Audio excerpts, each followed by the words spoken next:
여러분 반갑습니다. 저는 디지털 스토리 스튜디오의 김유석입니다. 핀테크 하면 뭐가 떠오르세요?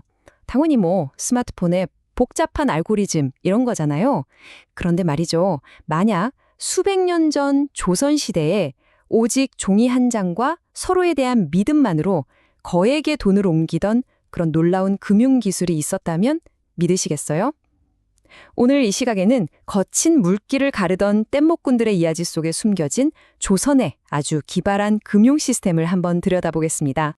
우리가 진짜 흔히 쓰는 말 있잖아요. 나 완전 떼돈 벌었어 할 때 그 떼돈. 이 표현이요. 그냥 생긴 말이 아닙니다.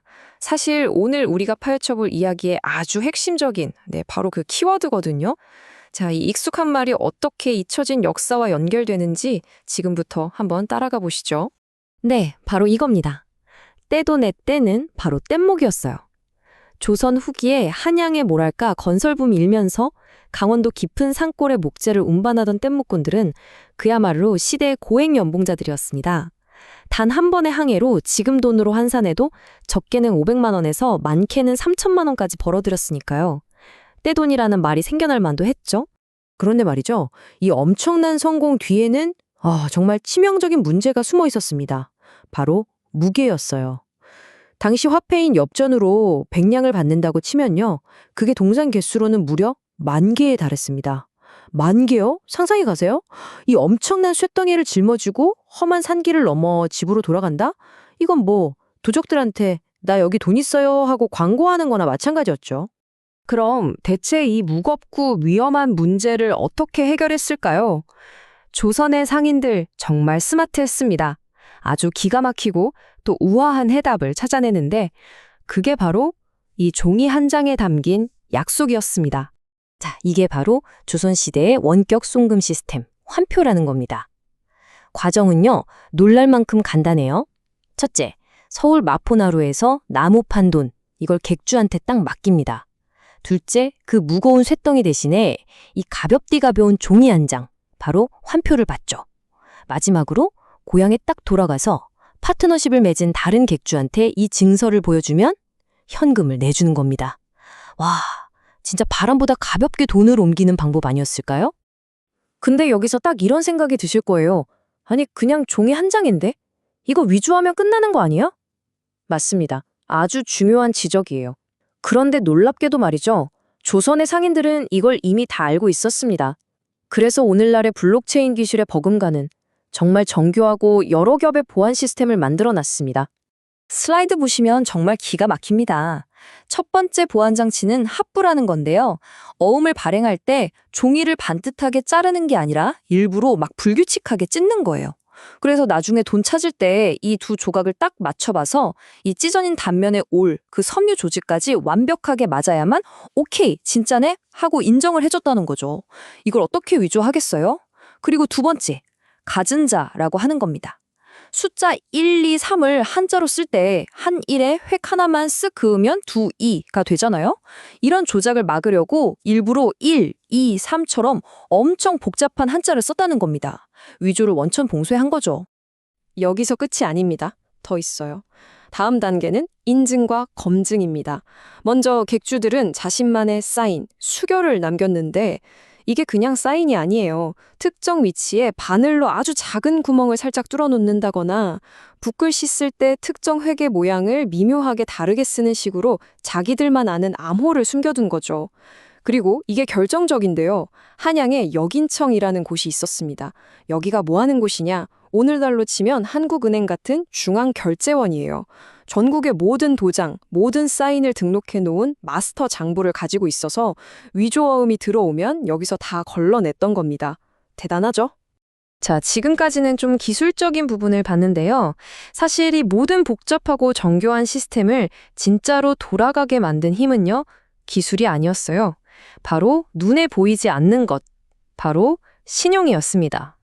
조선 최고의 거상, 임상옥이 남긴 이 말, 장사는 이문을 남기는 게 아니라 사람을 남기는 것이다. 이게 당시 상인들의 철학을 그냥 한 문장으로 보여주는 겁니다. 유명한 일화가 있잖아요. 중국 상인들이 짜고 인삼 가격을 막 후려치니까 이 임상옥이 어떻게 했습니까? 베이징 한복판에서 그 귀한 인삼을 싹 다 불태워버렸어요. 이 가격엔 안 판다라는 자존심이기도 했지만 내 상품의 가치, 내 이름의 신용은 헐값에 넘기지 않겠다는 선언이었죠.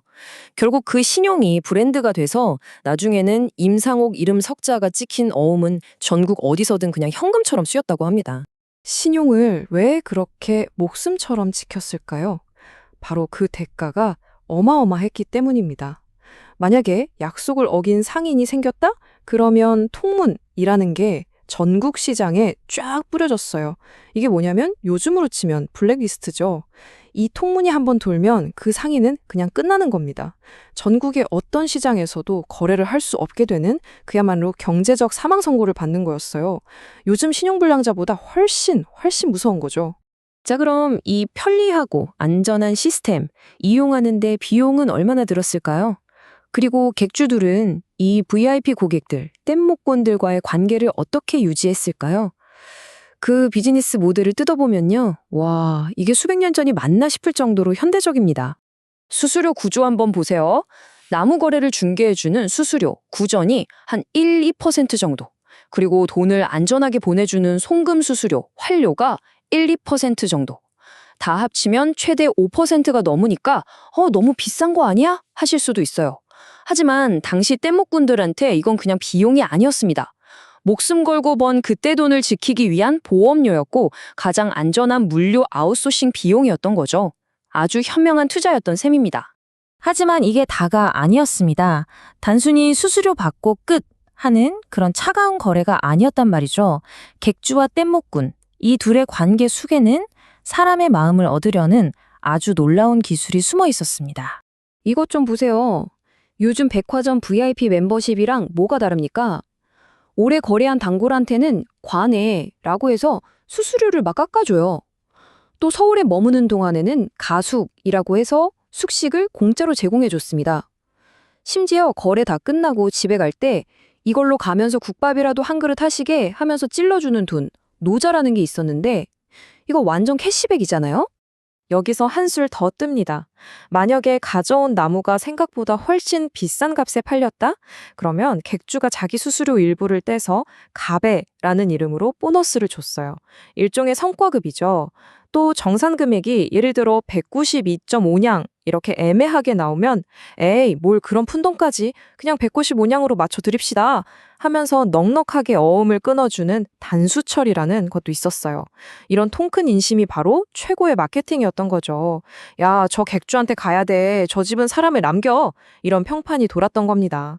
자, 이렇게 보면요. 조선의 금융 시스템이라는 건 단순히 돈이 오고 가는 흐름, 그게 아니었습니다. 그건 사람과 사람 사이의 약속이었고 그 약속의 무게 위에 아주 단단하게 세워진 경제였던 겁니다. 목군들이 거친 물길을 목숨 걸고 내려와 가져온 그 나무들은 한양의 웅장한 궁궐이 되고 누군가의 따뜻한 집이 되었습니다. 그리고 그 대가로 그들이 다시 품에 안고 강을 거슬러 올라간 건 무거운 쇳덩이가 아니었어요. 신용이라는 세상에서 가장 가볍지만 가장 강력한 화폐였습니다. 그리고 그 신용이 다시 강원도 산골마을의 경제를 돌게 하는 따뜻한 피가 되었던 거죠. 결국 조선의 경제는 돈이 아니라 바로 이 믿음 위에 서 있었던 겁니다.